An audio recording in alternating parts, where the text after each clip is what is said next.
Dear students, we've already discussed resolution of forces, beta what is meant by equilibrium, right? Today, beta, I'm going to discuss when an object it comes into contact with the surface, right? फिर कौन कौन सी forces beta apply होती, right? इसको जरा हमने discuss करना है, and this is really important. And again, it's just understanding beta discussion. I always tell my student कि beta maths is all about discussions, right? It's a very widely misunderstood concept in maths कि शायद हमें discussions की जरूरत नहीं है, but beta actually it's the other way around. Okay, it's all about discussions and discussions and discussions. If the concept is clear, but honestly, 2 minutes are more than enough to solve any kind of problem. इतनी simple grade 10 level O levels के level की आपकी plus minus multiply divide बिल्कुल basic simplification होती है, right? Okay, so बेटा अब जरा हम देखते हैं कि कौन कौन सी आपके पास कॉन्टैक्ट फोर्सेस आती है, राइट? फर्स्ट केस नंबर 1, जरा फर्स्ट सिनेरियो डिस्कस कर लेते हैं कि लेट्स से कोई ऑब्जेक्ट आपका प्लेस है ऑन अ हॉरिजॉन्टल सरफेस, तो फिर कौन कौन सी फोर्सेस इसके ऊपर अप्लाई होगी, राइट? सो लेट्स इसको जरा देख लेते हैं. लेट्स से ये बेटा आपके पास फॉर एग्जांपल एक टेबल है और ये हमने इसके ऊपर कोई बुक प्लेस कर दी, right? There is a book placed on the table. अब बेटा देखते हैं कौन कौन सी फोर्सेस अप्लाई होंगी. वेरी सिंपल, इंशाल्लाह you just listen to this, एक दफा सुनोगे you won't forget it. First force तो वेट हो गई, वेट एक्ट्स वर्टिकली डाउनवर्ड्स, इसमें किसी को कोई डाउट नहीं है. अच्छा बेटा, weight is mass into gravity, remember that, mg लेते हैं हम वेट को. नॉर्मली 99% ऑफ द टाइम्स आपको mass of an object given होगा इन द क्वेश्चन. सो बेटा you have to be very careful, हमने उसको g से मल्टीप्लाई करना है, ग्रेविटी से, और g की वैल्यू जो बेटा हम यूज करते हैं दैट इज 10 मीटर्स पर सेकेंड स्क्वायर. ठीक है बेटा, ये राउंडेड ऑफ वैल्यू है, जो एक्चुअल वैल्यू है दैट इज 9.8 मीटर्स पर सेकेंड स्क्वायर. बट हम कैम्ब्रिज के अंदर हम ये rounded off value 10 meters per second square use करते हैं generally in every question, unless and otherwise stated in a specific question कि जी की वैल्यू आप 9.8 या whatever आप different value यूज करें, तो then obviously we are bound to use that value. Otherwise हम जी की value 10 meters per second square use करते हैं, right? I hope this is clear.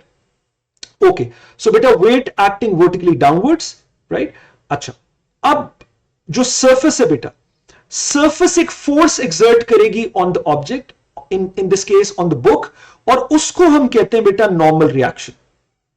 As a result of this, ये जो weight vertically downwards book का act कर रहा है, तो surface एक force apply करेगी which is called the normal reaction. ठीक है, surface एक उसको यानी in other words push करेगी upwards, so that is called the normal reaction, right? And this normal reaction, ये जो force है ये weight के equal होती है, प्रोवाइडेड कोई और वर्टिकल फोर्सेस अप्लाई नहीं हो रही, राइट? वो इंशाल्लाह आगे we will be discussing more and more questions, उसमें बड़े इंटरेस्टिंग सिनेरियोज हैं, तो उसमें हम देखेंगे कौन कौन सी फोर्सेस अप्लाई हो रही. बट अभी हम जरा बिल्कुल एक बेसिक लेवल पे देख रहे हैं, राइट? सो बेटा वेट एक्टिंग वर्टिकली डाउनवर्ड्स, और जो सरफेस पुश दे रही है बुक को upwards in the opposite direction, again vertically upwards, ठीक है, परपेंडिकुलर टू द सरफेस होती है हमेशा नॉर्मल रिएक्शन.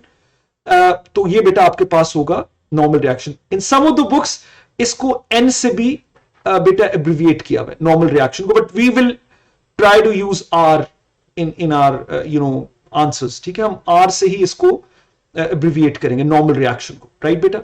इस सिंबल को हम यूज करेंगे. सो this is case number 1, very simple. Case number 2 बेटा देखते हैं इंक्लाइंड प्लेन के ऊपर हम फोर्सेस को कैसे हम उसको ड्रॉ करेंगे, right? So let's draw an inclined plane first.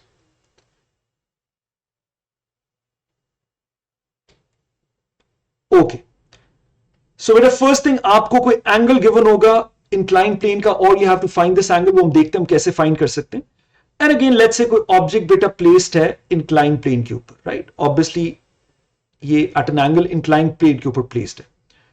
So first thing, weight acting vertically downwards, number 1, इसमें कोई डाउट नहीं होना चाहिए, राइट? अब इंपॉर्टेंट फेज स्टार्ट होता है बेटा, जिसमें normally students they make lots and lots of mistakes. सिर्फ ये कि ये 5 मिनट्स का जो कॉन्सेप्ट है, if you had listen to this carefully तो ये प्रॉब्लम नहीं होना था, राइट? सो मैं अब इसको एक्सप्लेन करता हूं बेटा. वेट एक्टिंग वर्टिकली डाउनवर्ड्स, अब जो बेटा सरफेस पुश दे रही है इस ऑब्जेक्ट को, वो अगेन जो हमने डिस्कस किया कि normal reaction is always perpendicular to the surface, perpendicular to the plane. तो ये बेटा परपेंडिकुलर टू द प्लेन ये होगा, right. This is the normal reaction जो कि obviously 90 degrees to the plane होगा, normal reaction, right. Number one. Number two, weight का component बेटा जो कि बैलेंस आउट करेगा नॉर्मल रिएक्शन को, इसमें कंफ्यूजन काफी होती है। सो बेटा वेट को हम रिजॉल्व करेंगे perpendicular to the plane and parallel to the plane. ये डायरेक्शन है बेटा पैरेलल टू द प्लेन, और perpendicular to the plane obviously जैसे हमने नॉर्मल रिएक्शन को ड्रॉ किया है, ये डायरेक्शन है perpendicular to the plane, right. So बेटा वेट को हमने रिजॉल्व करना है, तो वेट को बिल्कुल ये जो नॉर्मल रिएक्शन की बेटा लाइन है, इसी में बैकवर्ड्स में, बिकॉज इसको बैलेंस आउट करना है वेट ने, मैं इसी को बैकवर्ड्स एक्सटेंड करता हूं, बिकॉज वेट का कंपोनेंट जो इसको बैलेंस आउट करेगा, obviously weight is acting downwards, तो ये वेट का कंपोनेंट भी डाउनवर्ड्स एक्ट करेगा, right, perpendicular to the plane. And this angle is theta बेटा, तो बाय सिमिलर ट्रायंगल्स ये एंगल भी थीटा होगा, प्लीज रिमेंबर दैट, ठीक। और पैरेलल टू द प्लेन जो वेट का कंपोनेंट होगा, दैट विल बी रिस्पॉन्सिबल, जो भी एक्सेलरेशन वगैरह होगी, if this particle is coming down, तो ये रिस्पॉन्सिबल होगा for that acceleration and other things, वो हम देखेंगे इंशाल्लाह क्वेश्चंस पे। सो वेट का कंपोनेंट जो बेटा उस ऑब्जेक्ट को पैरेलल टू द प्लेन उसको पुश दे रहा होगा, and downwards obviously in the downwards direction, तो ये होगा इन दिस डायरेक्शन। ये late me just draw this clearly, मैं इसको थोड़ा सा जरा क्लियर करके ड्रॉ करता हूं, so that there is no problem at all, there is no confusion. ये बेटा वेट का कंपोनेंट है जो इसको parallel to the plane downwards इसको पुश दे रहा है, राइट। अच्छा, अब इसको जरा हम लेबल कर लेते हैं। एंगल जिस कंपोनेंट पे फॉल कर रहा है, ऑब्वियसली हमने डिटेल में डिस्कस किया है बेटा, आंखें बंद करके इसको लिख दो, that is mg cos theta. Already हमने डिटेल डिस्कशन कर ली है, now we just have to apply the results again and again, उसको इतना डिटेल में जाने की जरूरत नहीं है। और बेटा एंगल के ऑपोजिट जो कंपोनेंट है, that is always mg sin theta, regardless के वो हॉरिजॉन्टल या वर्टिकल कंपोनेंट जिस डायरेक्शन में भी है। बट एक हमने बेटा कॉन्सेप्ट लर्न किया है कि एंगल जिस कंपोनेंट पे फॉल कर रहा है, दैट इज जो भी फोर्स है, force into cos of theta. So इस केस में the force is weight, right? So mg cos theta, because weight को हम रिजॉल्व कर रहे हैं perpendicular to the plane and parallel to the plane, और weight का कंपोनेंट जो कि parallel to the plane होगा, right? That is mg sin theta. I hope this is absolutely clear. इतनी सी बेटा डिस्कशन थी। If you've picked this up, ये आपको you've got the understanding, honestly speaking you can get 5 marks, अगर कोई simple सा question भी आता है 4-5 मार्क्स का आता है, and it goes up to like 10 marks 11 marks question, ठीक है। सो इंशाल्लाह will be looking into past paper questions. ये बेटा दो टाइप की आपकी मेनली कॉन्टैक्ट फोर्सेस आती हैं।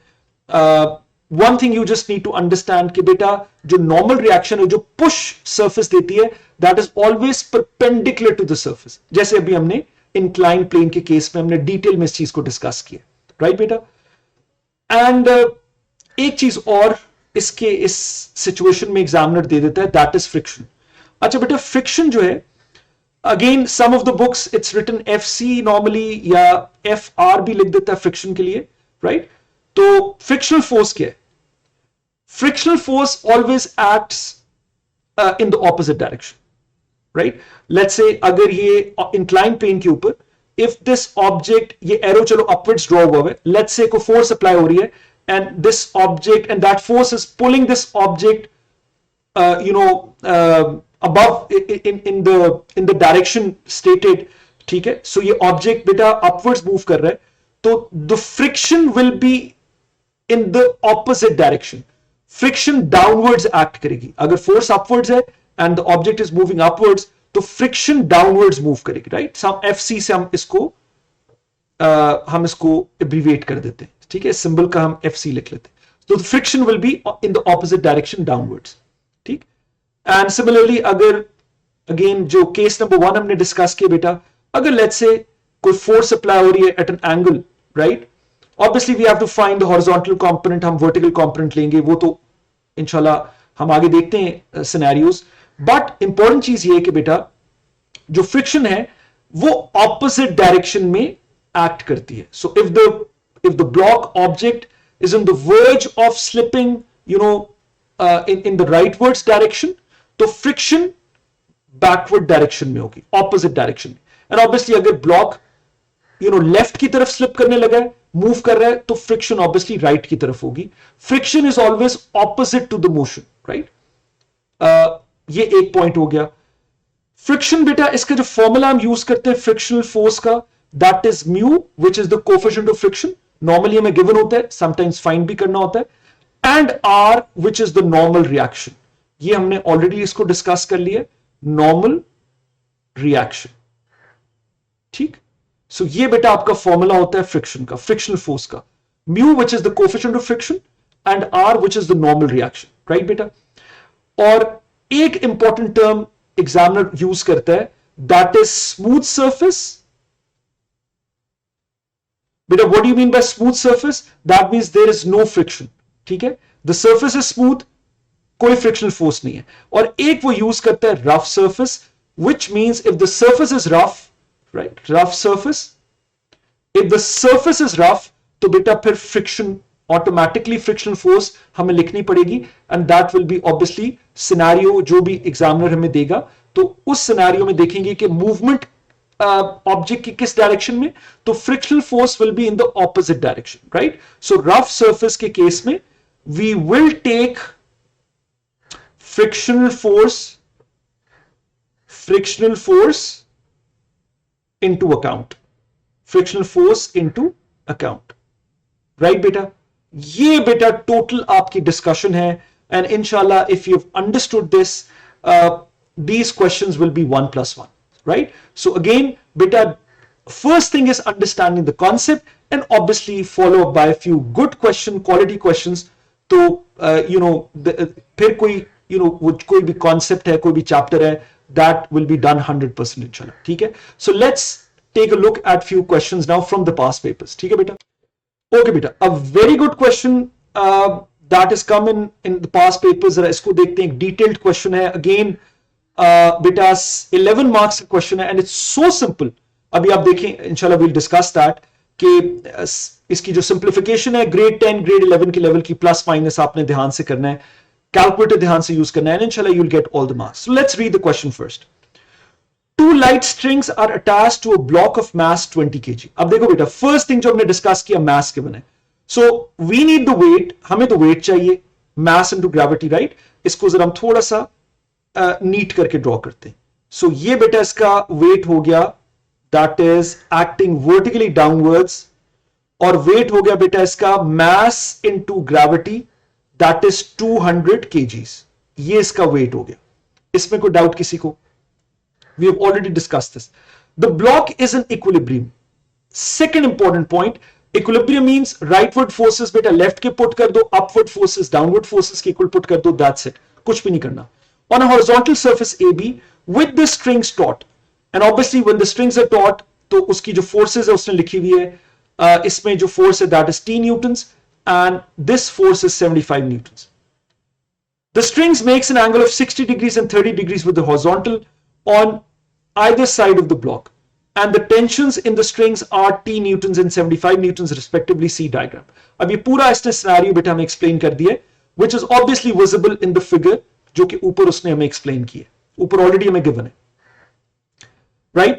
So part number 1, given that the surface is smooth, another important point बेटा जो when this question comes in exam, pencil से आप इसको अंडरलाइन कर लो, these important words, so that आपको कोई डाउट ना हो क्वेश्चन की अंडरस्टैंडिंग में। These small techniques really help. अब वो कह रहे हैं कि the surface is smooth, that means कोई फ्रिक्शन नहीं है, फ्रिक्शनल फोर्स नहीं है, तो let's see forward क्या आगे क्या। Find the value of T and the magnitude of the contact force. Just take 5 seconds और मुझे बताओ कि ये magnitude of the contact force, which force is this?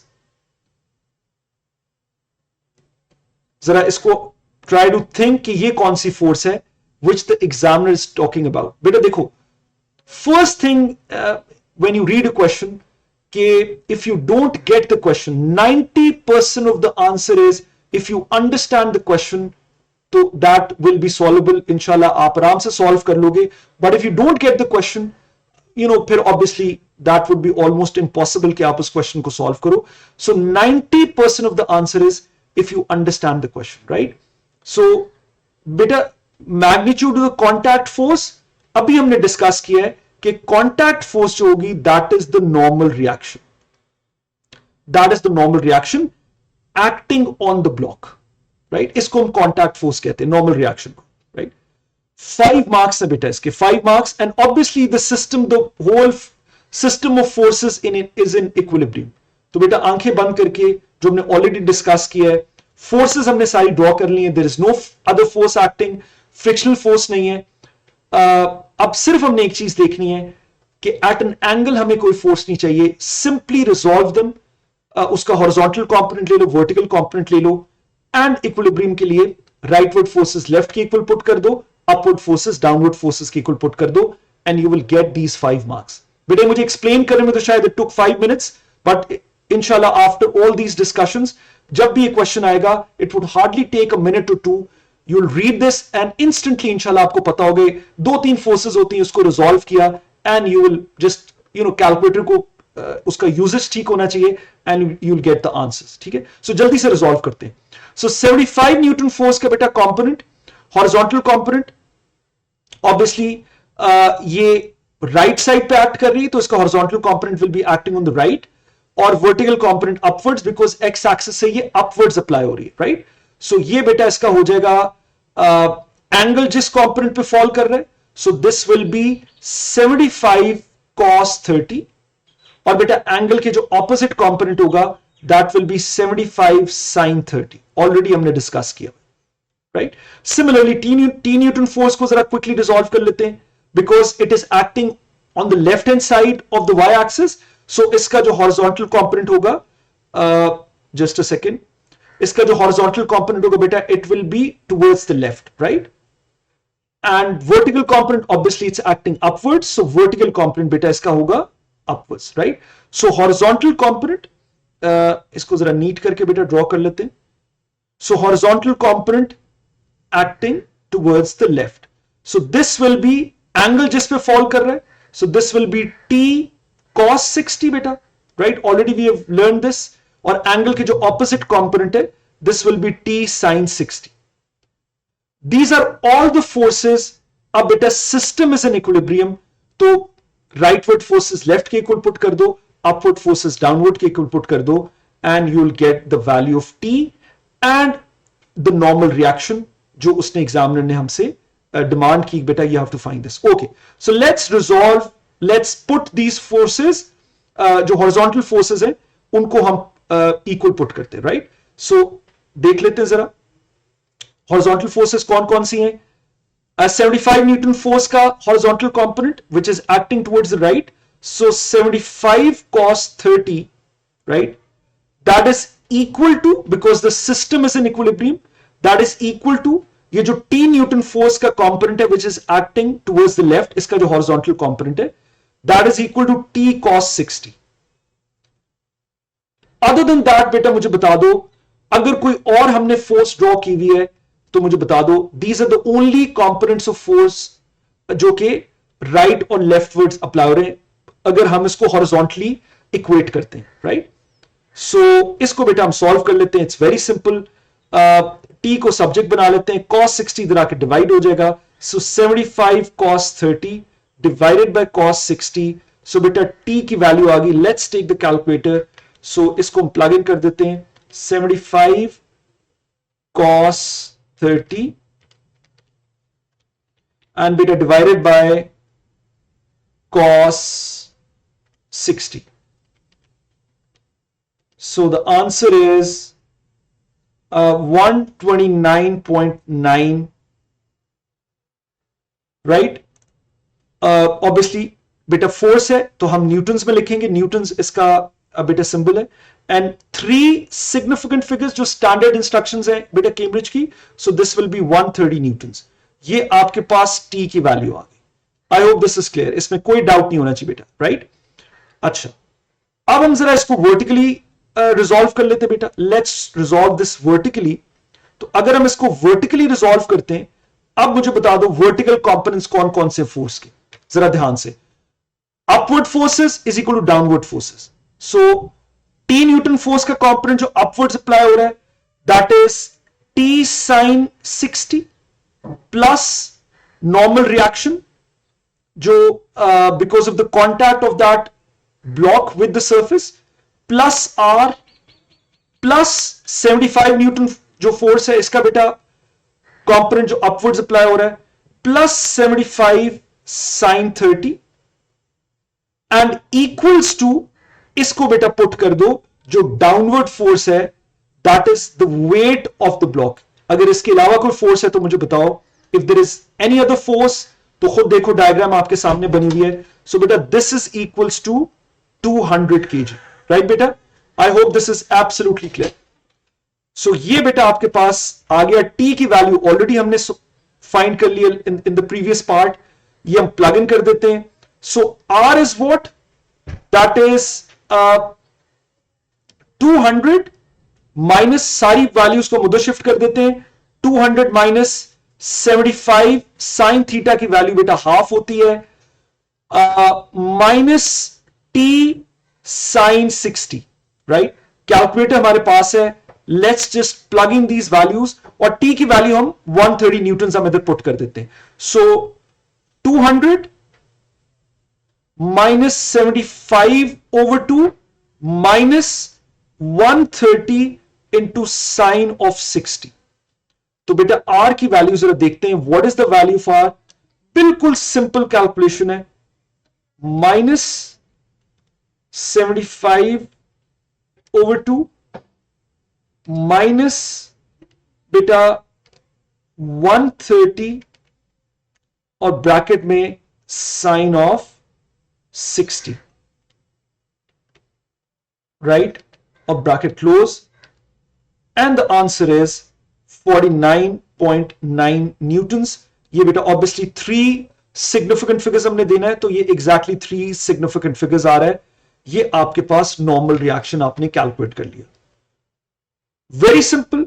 कोई इसमें बेटा कंसर्न, एम्बिग्विटी नहीं होनी चाहिए. It's so straight forward, right. I hope this is 1+1. ठीक है. अच्छा जी, अब जरा सेकेंड पार्ट को देखते हैं. It is given instead that the surface is rough. अब देखो पूरा सिनेरियो उसने चेंज कर दिया. Forget about the first scenario now. अब हमने we have to draw all the force diagrams. अगर कोई एडिशनल फोर्स है हमने वो उसमें ऐड करनी होगी. सो पूरा सिस्टम रीबैलेंस करना पड़ेगा, राइट. सो जो एडिशनल फोर्स है वो ऊपर ऐड कर लेते हैं. So the surface is rough. तो when you read this word, automatically बेटा इसका मतलब है कि फ्रिक्शनल फोर्स हमें ऐड करनी पड़ेगी. And that the block is on the point of slipping, right? The frictional force on the block has magnitude 25 newtons and acts towards A. ठीक है जी. So ये बेटा A है, ये हम frictional force add कर देते हैं 25 newtons की, and obviously it is acting towards A, towards the left hand side, right? ये हमने arrow draw कर दिया. ये इसकी force की direction है बेटा, towards the left, 25 newtons. And acts towards A. Find the coefficient of friction between the block and the surface. अच्छा, the most important point बेटा, इसको हम कहते हैं limiting equilibrium भी कहते हैं, कि when the object is on the verge of slipping on either sides, right? But still it is in equilibrium.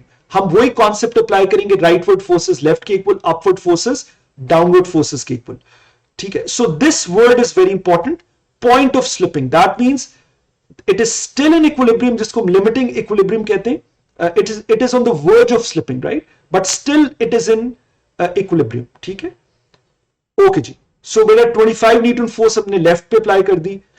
अब again it's saying find the coefficient of friction between the block and the surface. So हमने mu को calculate करना है बेटा. ठीक है. So frictional force का formula क्या होता है, ये हम सेकेंड पार्ट जरा डिस्कस करते हैं. फ्रिक्शनल फोर्स का फॉर्मूला होता है mu into R, right. Frictional force हमें गिवन है, दैट इज 25 न्यूटन्स. म्यू हमने फाइंड करना है नॉर्मल रिएक्शन. अब चेंज हो जाएगा, बिकॉज एक एडिशनल फोर्स डायग्राम में ऐड हुई है. सो जो प्रीवियस क्वेश्चन में हमने नॉर्मल रिएक्शन बेटा कैलकुलेट किया था, that was for the smooth surface. Please remember that. ये बड़ा क्रूशियल पॉइंट है. बट इन दिस सिनेरियो, अब जो सेकंड सिनेरियो बेटा उसने हमें दिया है, एक एडिशनल फोर्स ऐड हो गई है. दैट नॉर्मल रिएक्शन की जो वैल्यू थी वो अब इसके लिए वैलिड नहीं है. अब हमें एक डिफरेंट वैल्यू कैलकुलेट करनी पड़ेगी जो इस सिस्टम ऑफ फोर्सेस को बैलेंस कर रही है, राइट, जो इसके लिए वैलिड है.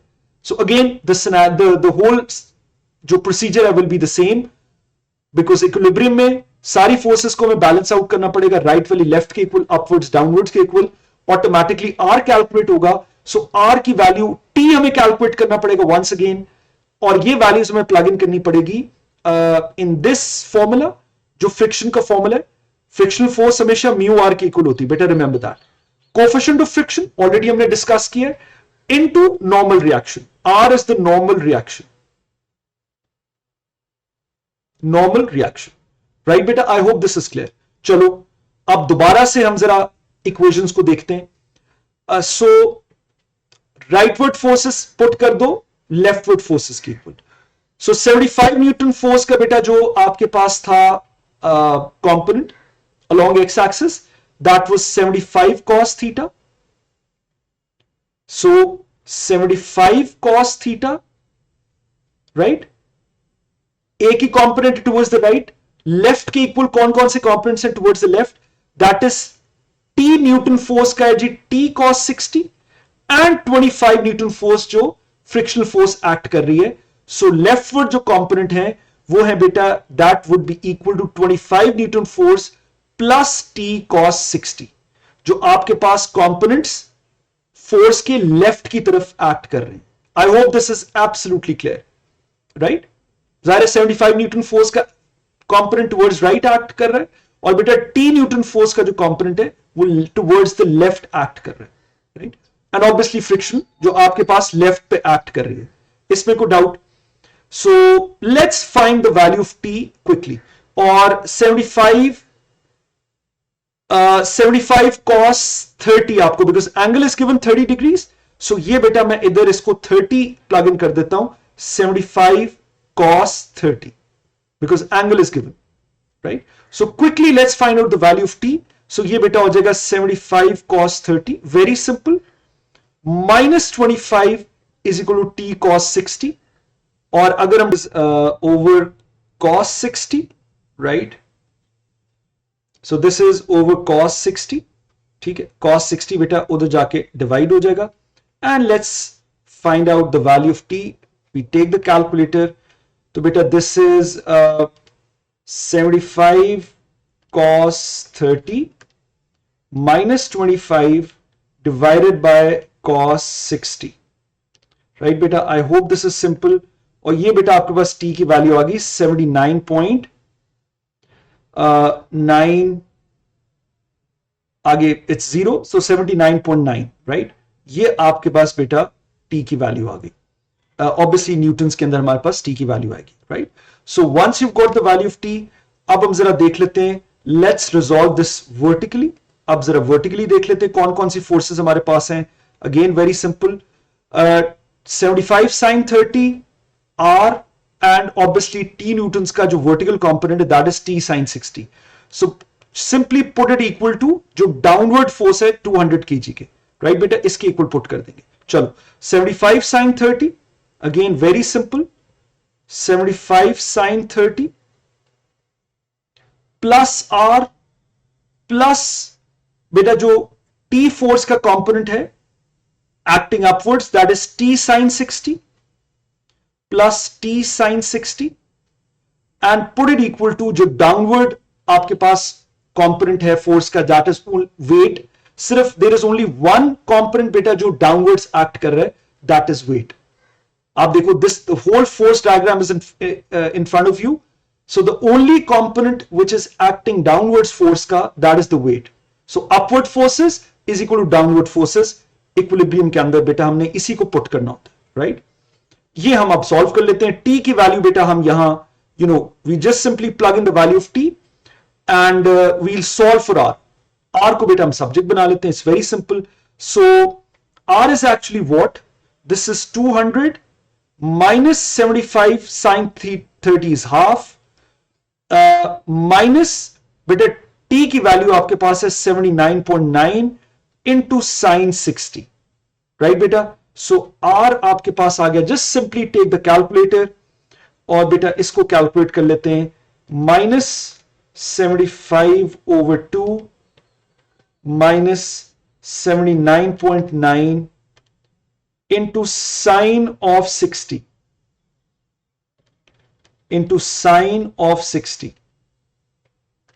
ये बेटा आपके पास आ गया. That is 93.305. मैं 3 डेसिमल प्लेसेस बेटा इसलिए कैरी कर रहा हूं जरा एक्यूरेसी मेंटेन रहेगी, right, because you never round off in the middle of the question. So जहां पर बेटा डेसिमल्स में कोई ऐसी वैल्यू आ रही हो, you need to carry on that value, तो बेटा उसको फिर राउंड ऑफ नहीं करते, right. You only round off in the final step, जब आप फाइनल आंसर लिखते हैं. So never round off in the middle of the question, right. So minimum 3 decimal places जो जब डेसिमल्स में आ रही हो वैल्यू वो हम कैरी ऑन करते हैं, ठीक. सो 305. Okay beta, so you've got the value of a t and you've got the value of normal reaction. So हमने initial question was कि mu की वैल्यू हमने कैलकुलेट करनी थी. So frictional force is mu r, right? And बेटा 25 Newton हमें frictional force given थी. mu हमने कैलकुलेट करना है. नॉर्मल रिएक्शन हम यहां प्लग इन कर देते हैं. That is 93.305. सिंपली हम बेटा ये उधर जाके डिवाइड कर देते हैं, right, 93.305, and let's see what is the value of mu, which is the coefficient of friction. So 25 divided by 93.305, and this is beta 0. एक सेकेंड, ये बेटा आपके पास आ गया 0.2679. And again, the instructions from Cambridge, beta, we have to give our answers to 3 significant figures. तो हम 4th figure को देखेंगे. Not after that. We are only concerned about the 4th figure. और if it is 5 या greater than 5, तो previous beta number में हम 1 add कर देंगे. So the final value of mu will be beta, the final value of mu will be 0.268. ये आपका final answer होगा. And beta ये आपके सामने सारी discussion, and this question carried 11 marks. Would you believe it? The same concept you have to apply in the first part. Second part में आपका सिर्फ एक additional force add हुई है. The only understanding you need to have was कि बेटा आपका पूरा force diagram change हो जाएगा, normal reaction की value change हो जाएगी, जो T के components हैं वो T की वैल्यू चेंज हो जाएगी, T के जो ऑब्वियसली उसके कंपोनेंट की वैल्यू चेंज हो जाएगी. तो आपने वो उसको दोबारा से अप्लाई करना है to find the value of R, उसको वैल्यूएट करके, and then you have to plug in जो मेन फ्रिक्शन का फॉर्मूला होता है, frictional force is equal to mu R. तो बेटा इतना सा ये कॉन्सेप्ट है, एंड सिंपल सी रेजोल्यूशन ऑफ फोर्सेस का कॉन्सेप्ट है. कॉन्टैक्ट फोर्स की वजह से नॉर्मल रिएक्शन बस एक ऐड होगी या एक frictional force. If the surface is rough तो ऑपोजिट डायरेक्शन में फ्रिक्शनल फोर्स एक्ट होती है. You just have to keep this in mind. ये बेटा कॉन्सेप्ट है. I hope this is absolutely clear. It should be 1+1, right बेटा. Let's take a look at this question. ठीक है, जरा रीड करते हैं. A small ring of mass 0.6 kg, right बेटा. तो मास हमें गिवन है 0.6 kg, बट हमें फोर्स चाहिए. Force is weight. तो वेट का बेटा फॉर्मूला क्या होता है? mg, right, mass into gravity. So 0.6 को हम 10 से मल्टीप्लाई करेंगे, g की वैल्यू हम 10 ही लेते हैं बेटा. So that will B 6 kg, right, 6 Newton. ये आपका वेट आ गया एक्टिंग डाउनवर्ड्स. ठीक है, is threaded on a rough rod. Second important point, rough rod है. रफ मींस कि इसमें फ्रिक्शन होगी, right, which is fixed vertically. The ring is in equilibrium. Third important word, equilibrium already बेटा discuss कर लिया है कि राइटवर्ड फोर्सेस लेफ्ट के इक्वल, अपवर्ड डाउनवर्ड फोर्सेस के इक्वल एक्ट करना, आपने पुट कर देना. Acted on by a force of magnitude 5 newtons pulling upwards at 30 degrees to the vertical. See diagram. वो बेटा वी कैन सी कि 5 न्यूटन फोर्स जो है टू द वर्टिकल 30 डिग्रीज पे एक्ट करी upwards. Number one, show that the frictional force acting on the ring has a magnitude of 1.67 newtons. Right बेटा, हमने friction find करनी है. Correct to 3 significant figures. सबसे पहले हम जरा फोर्सेस ड्रॉ कर लेते हैं. कौन कौन सी फोर्सेस हैं.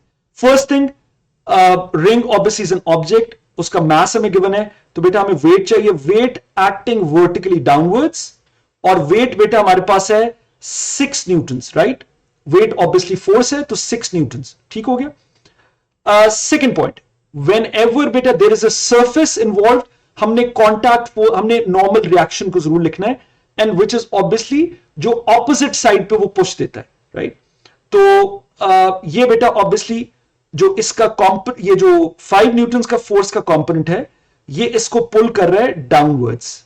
राइट, ये इसका कंपोनेंट डाउनवर्ड्स पुल कर रहा है. तो अगर आप 5 न्यूटन फोर्स को रिजॉल्व करो, सो ये बेटा ऑब्वियसली अपवर्ड्स इसको अबव एक्स एक्सिस भी पुल कर रहा है, एंड ऑब्वियसली इस डायरेक्शन में भी इसको पुल कर रहा है इन द राइटवर्ड्स डायरेक्शन. राइट, सो ये जो 5 न्यूटन फोर्स का कंपोनेंट है विद द एंगल जो फॉल कर रहा है, that is 5 cos 30, which is pulling it upwards. ठीक है, इन द वर्टिकल, जो इसकी वर्टिकल हमें एक प्लेन दिया हुआ है, एंड जो राइटवर्ड डायरेक्शन में पुल कर रहा है, दैट इज एंगल के जो ऑपोजिट कंपोनेंट होता है, that is always 5 sin 30. We have already learn that बेटा, कि कंपोनेंट्स को कैसे रिजॉल्व कर रहे हैं. एंगल जिसमें फॉल कर रहा है कंपोनेंट पे, that is always cos theta, जो भी आपको एंगल है, इस केस में 5 cos 30. राइट बेटा, सो ये मैं यहां पर लिख देता हूं कि the component of 5 newton force, जो कि बेटा इसको राइटवर्ड इसको पुल कर रहा है, that is 5 sin 30. 5 sin 30. Right, so अगर वो राइटवर्ड उसको पुश मिल रही है because of this 5 newton force बेटा, तो अब मुझे बताओ कि नॉर्मल रिएक्शन किस डायरेक्शन में होगा. ऑपोजिट डायरेक्शन में, जो रॉड पुश दे रहा है. राइट, रॉड जो एक्ट कर रहा है, सो ये होगा इसका normal reaction in this direction. Right, यहां तक कोई डाउट किसी को बेटा. लास्ट पॉइंट, अब आपने मुझे बताना है कि फ्रिक्शन किस डायरेक्शन में होगी. एग्जामिनर ने ये तो बताया नहीं कि इन दिस पार्ट कि is the ring on the verge of sliding down the plane. अगर डाउन द प्लेन होगा तो फ्रिक्शन अपवर्ड्स होगी, और the ring is on the verge of sliding up the plane. अगर फोर्स, हेवियर फोर्स, हम bigger force apply करेंगे obviously, तो the ring will be on the verge of sliding up the plane, तो friction downwards होगी. तो just take 10 seconds, मुझे बताओ how will we evaluate कि हम फ्रिक्शनल फोर्स की डायरेक्शन क्या लेंगे. जस्ट टेक 10 सेकेंड्स और जरा मुझे सोच के बताओ फ्रिक्शनल फोर्स की डायरेक्शन क्या होगी. यही बेटा डेलिकेट पॉइंट्स होते हैं तो बहुत सिंपल, इंशाल्लाह भी मैं डिस्कस करता हूं आपसे, बट ये आपने अगर when you read a question इस तरह से अगर आपने प्रिपेयर किया हुआ है, तो हार्डली 2 मिनट्स लगते हैं एंड क्वेश्चन सॉल्व हो जाता है. Otherwise you remain stuck. वो फिर बड़ी सिंपल से क्वेश्चंस होते हैं but you remain stuck. Okay बेटा, मैं एक्सप्लेन करता हूं. देखो, दो ही कंपोनेंट्स हैं जो वर्टिकली अपवर्ड्स और डाउनवर्ड्स, बिकॉज इक्विलिब्रियम में पूरा सिस्टम. एक है 5 न्यूटन फोर्स का component 5 cos 30, which is you can say pulling this ring in upwards in the upward direction. और 5 cos 30 की बेटा अगर हम वैल्यू देखें, just a second, so 5 into cos 30, this is 4.33 Newton's. ये अपवर्ड्स फोर्स अप्लाई हो रही है रिंग के ऊपर, और डाउनवर्ड्स जो फोर्स है दैट इज 6 न्यूटन्स. अब आप मुझे खुद बताओ which force is greater. Obviously downward force greater है. Other than these two forces, vertical plane में तो कोई forces apply नहीं हो रही, यानी upwards या downwards, there are no other forces. ठीक है, so बेटा अब मुझे बताओ greater force किस तरफ है, downward में, तो obviously the friction will be in the opposite direction. तो friction हम लेंगे इस डायरेक्शन में upwards. ये होगी frictional force. That will be in the upward direction because heavier force is acting downwards, so the ring is on the verge of slipping down the plane, तो friction upwards apply होगी. I hope this is clear. Right बेटा? अब हम इसको resolve कर लेते हैं। हम जरा इसको देख लेते हैं, क्विकली रिजॉल्व करते हैं। सो अपवर्ड फोर्सेस कौन कौन सी? Frictional force, that is the first part we are solving बेटा। So frictional force acting upwards plus 5 cos 30 and that is equal to the downward force is equal to 6 और answer बेटा में given है 1.67 Newton ही आना चाहिए। Let's see, देख लेते हैं जरा। So that is 6 minus 5 cos 30 बेटा इक्वेशन के उस तरफ जाके सब्ट्रैक्ट हो जाएगा and the frictional force is 6 minus 5 into cos of 30 and this is 1.669. Standard instructions बेटा कैम्ब्रिज की, we have to give our answers to 3 significant figures. तो बेटा 3 figures जाहिर देख लेते हैं। ये हो गए।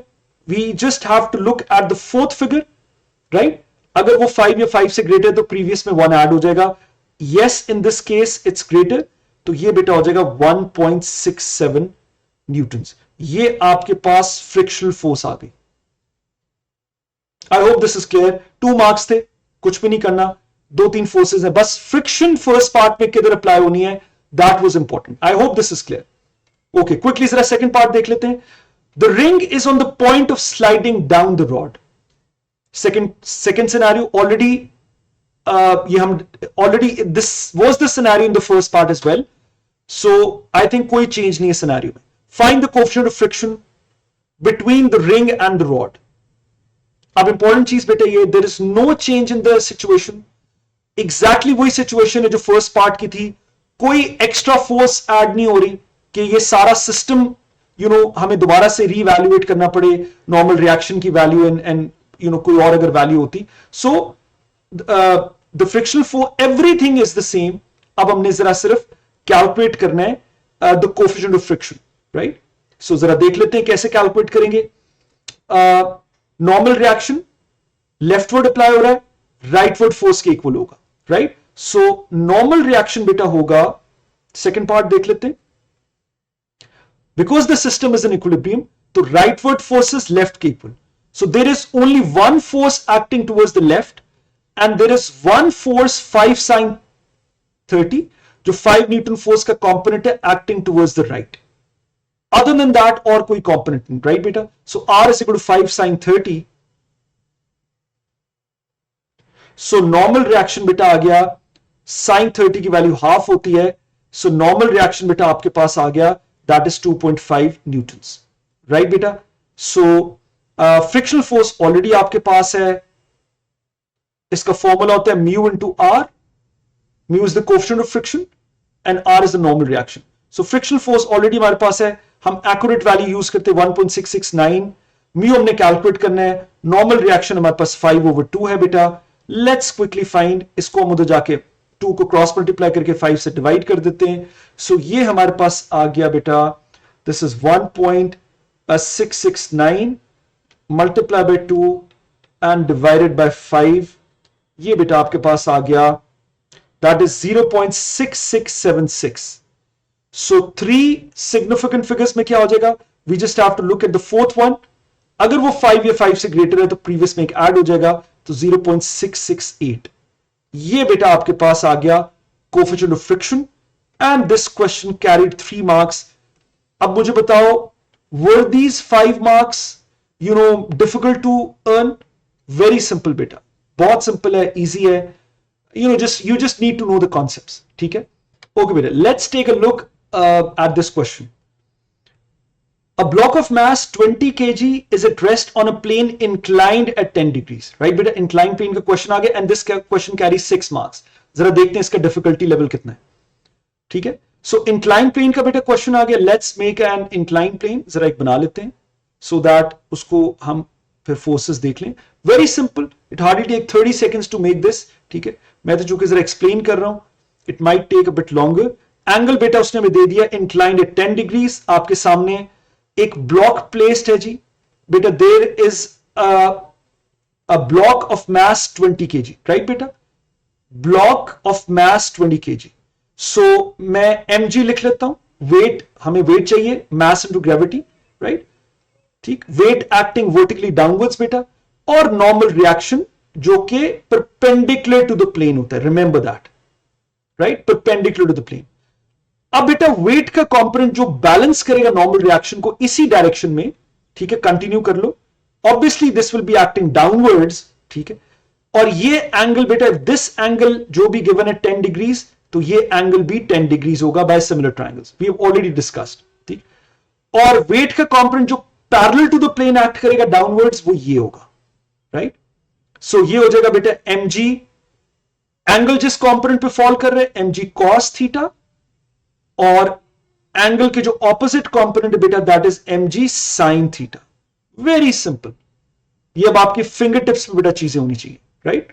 आगे रीड करते हैं, ये हमने जल्दी से इसको रिजॉल्व कर लिया। लेट्स सी अब what is the question. A force acts on the block parallel to the line of the greatest slope, right. ये बेटा स्लोप है इसकी, so obviously parallel to the line of the greatest slope का मतलब the force is acting upwards. बड़ी simple सी language है, right, parallel to the line of the greatest slope. ठीक हो गया, क्लैरिटी बेटा। आगे चलते हैं। The coefficient of friction between the block and the plane is 0.32। अब देखो एग्जामिनर ने डायरेक्टली नहीं कहा कि the surface is rough, instead उसने हमें बताया कि जी जो ब्लॉक और सरफेस के बीच में जो फ्रिक्शनल कंपोनेंट है दैट इज म्यू, उसकी वैल्यू बेटा हमें गिवन है, that means the surface is rough, ठीक। और find the least magnitude of the force necessary to move the block, that means limiting equilibrium में बेटा और फ्रिक्शन की वैल्यू को हम कैलकुलेट करते हैं। जरा देखते हैं दोनों सिनेरियोज में फ्रिक्शन की वैल्यू क्या होगी, उससे ग्रेटर होगी तो ऑब्वियसली फिर देन जो फोर्स की वैल्यू अगर फ्रिक्शन की वैल्यू को ओवरटेक करेगी तो देन ऑब्वियसली वो उस डायरेक्शन में मूव कर जाएगा, ठीक है जी। So I hope this is clear बेटा। सो जरा देखते हैं scenario number 1, given that the force acts up the plane, ठीक है, तो obviously if the force is acting up the plane तो आपके पास जो फ्रिक्शनल फोर्स होगी that will be acting down the plane, ठीक है, frictional force will be acting down the plane. तो चलो जरा कैलकुलेट कर लेते हैं बेटा, कैलकुलेट करो। So normal reaction R obviously mg cos 10 के इक्वल होगा अगर परपेंडिकुलर टू द प्लेन हम रिजॉल्व करें, ठीक है, resolving perpendicular to the plane, r is equal to mg means weight, so हमारे पास इसका वेट था, मास था 20 kg, सो दिस इज 200, मैं बल्कि यहां पर इसको बेटा लिख देता हूं, this is 200 cos 10 and this is 200 sin 10, ताकि कोई कंफ्यूजन ना आपको, राइट। सो परपेंडिकुलर बेटा हम रिजॉल्व कर रहे हैं, so r is equal to 200 cos 10, ठीक हो गया बेटा, ये नॉर्मल रिएक्शन की वैल्यू है। अब पैरेलल टू द प्लेन हम रिजॉल्व कर लेते हैं, सो F is the only force acting upwards, और डाउनवर्ड फोर्स हमारे पास कौन कौन सी हैं, एक वेट का कंपोनेंट जो बेटा इसको डाउनवर्ड्स पुल कर रहा है that is mg sin 10, so 200 sin 10 degrees which is pulling it downwards obviously, and the frictional force mu r जो कि ऑपोजिट डायरेक्शन में डाउन द प्लेन एक्ट कर रही है। बेटा इसमें कोई डाउट, तो हमने पैरेलल टू द प्लेन हमने देखा कौन कौन सी फोर्सेस हैं। वेट का कंपोनेंट बेटा याद रखो, this always act down the plane, ठीक है। सो अब हम ये वैल्यू बेटा प्लग इन कर लेते हैं। सो ये बेटा फोर्स की वैल्यू आ गई, this is 200 sin 10 plus mu is given already 0.32 बेटा, और नॉर्मल रिएक्शन हमने ऑलरेडी देखा दैट इज इक्वल टू जो वेट का कंपोनेंट इसको बैलेंस आउट कर रहा है that is 200 cos 10, simple is that. तो बेटा आपके पास फोर्स आ गई, let me just take the calculator, ये बेटा आपके पास आ गई just a second, 200 multiply by sin 10 plus 0.32 into 200 into cos of 10 degrees, ये बेटा आपके पास आ गई 97.757। So again standard instruction 3 significant figures, so बेटा यहां तक हम लिखेंगे, फोर्थ फिगर को देखेंगे, 5 या 5 से ग्रेटर है तो प्रीवियस में ऐड हो जाएगा. सो दिस इज 97.8 न्यूटन्स, राइट बेटा, 97.8 न्यूटन्स, राइट. सो ये वो फोर्स है जो बैलेंस आउट कर रहा है इक्विलिब्रियम में. So if the force gets greater then this value, obviously then the block will, this is the least force required to pull the block up the plane, right. ये तो equilibrium की value आ गई ना कि still the everything is in equilibrium, बस इससे greater force apply करेंगे then the block will start to move up the plane. ठीक है बेटा, इसमें कोई डाउट है तो, राइट बेटा, I hope this is clear. और सेकेंड सिनेरियो बेटा क्या एग्जामिनर ने क्या कहा है कि given instead the force acts down the plane, right. So हम जरा let's make this force diagram again. आपकी भी जरा प्रैक्टिस हो जाएगी. You will get familiar to the force diagram. So let's make this inclined plane बेटा. एक quickly जरा बना लेते हैं. It would hardly take a minute. और ये बेटा आपके पास एंगल गिवन था that is 10 degrees, right. ये आपके पास block, weight acting vertically downwards, बल्कि हम 200 ही लिख लेते हैं, दैट इज 200 बेटा newtons. Normal reaction vertically upwards, इसका कंपोनेंट जो बैलेंस आउट करेगा डाउनवर्ड्स वेट का, और वेट का कंपोनेंट जो पैरेलल टू द प्लेन होगा अगेन डाउनवर्ड्स. सो ये एंगल भी बेटा कितना होगा, 10 degrees, right. If this is 10 degrees, ये एंगल भी 10 डिग्रीज होगा. So this is 200 cos 10. Weight का कंपोनेंट बेटा जो नॉर्मल रिएक्शन को बैलेंस आउट करेगा, एंड ऑब्वियसली एंगल के जो ऑपोजिट कंपोनेंट है 200 sin 10, जो कि again parallel to the plane downwards इसको पुल कर रहा है. ठीक. सो इफ, अब उसने सिनेरियो बेटा हमें क्या दिया है कि given instead the force acts down the plane. तो अब अगर बेटा फोर्स जो है that acts down the plane, एक सिर्फ चीज चेंज होगी कि फ्रिक्शन, देन म्यू आर लिख देता हूं, friction will be in the opposite direction. Friction upwards होगी because obviously now the block will be on the verge of slipping down the plane. तो ऑब्वियसली फ्रिक्शन ऑपोजिट डायरेक्शन में होगी. ये बेटा आपको बस सिनेरियो अगेन, जो परपेंडिकुलर टू द प्लेन बेटा अगर हम इसको रिजॉल्व करते हैं तो नॉर्मल रिएक्शन को क्या चीज बैलेंस कर रही, कौन सी force, that is 200 cos 10 degrees, right. और अगर हम बेटा parallel to the plane अगर हम रिजॉल्व करते हैं तो that is frictional force किसके इक्वल है बेटा, ऑपोजिट डायरेक्शन में, that is obviously F force, right, जो हमने कैलकुलेट करनी है, प्लस वेट का कंपोनेंट जो कि इसको parallel to the plane downwards pull कर रहा है, that is 200 sin 10. So beta, please remember that inclined plane पे we resolve perpendicular to the plane and parallel to the plane. ये बेटा आपके पास है. Let's plug in this value. ये हम values plug in कर देते हैं. Mu हमें already given है. That is that was 0.32, right? That is 0.32. Normal reaction we know same here, 200 cos 10. F की वैल्यू बेटा हमने इस फोर्स की वैल्यू हमने कैलकुलेट करनी है, और प्लस 200 sin 10, राइट.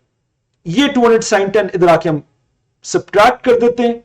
सो ये बेटा आपके पास वैल्यू आ गई. If you subtract 200 sin 10 on the other side, so बेटा ये आपके पास आ गया 0.32 multiply by 200 into cos of 10 degrees, right बेटा. ये वैल्यू आपके पास आ गई, that is 63.0277 minus 200 into sine 10 degrees. ये बेटा वैल्यू आ गई 34.7296, राइट. एंड ऑब्वियसली आप एक ही लाइन में कैलकुलेटर में लिख के आप कर सकते हो. No use to go into these delicate details. मैं तो इसको जरा एक्सटेंड कर रहा हूं सो दैट किसी को कोई कंफ्यूजन ना हो. सो ये बेटा आपके पास आंसर आ गया 63.0277 माइनस 34.7296. 28.96, सो ये बेटा आंसर आ गया, दैट इज 28.2981, राइट बेटा? I hope this is absolutely clear. And बेटा अगर हम इसको अगेन हम इसको राउंड ऑफ करेंगे, सो this is 28.3 Newton's, standard 3 significant figures, so 28.3 Newton's बेटा इसका आंसर आएगा। एंड द रीजन बेटा I have solve this in decimals, बहुत सारे स्टूडेंट्स बेटा डेसिमल्स में वैल्यूज को लिखते हैं, तो बेटा please try to carry the accuracy minimum 3 decimal places, right?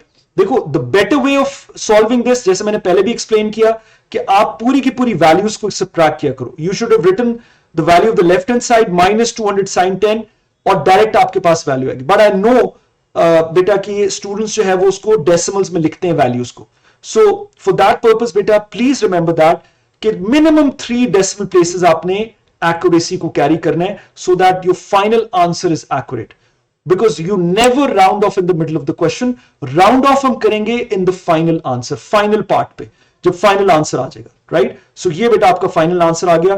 So minimum force required, because ये तो equilibrium की force है, right? So if the force exceeds 28.3 newtons, then obviously this block will be moving down the plane। ये minimum force required है।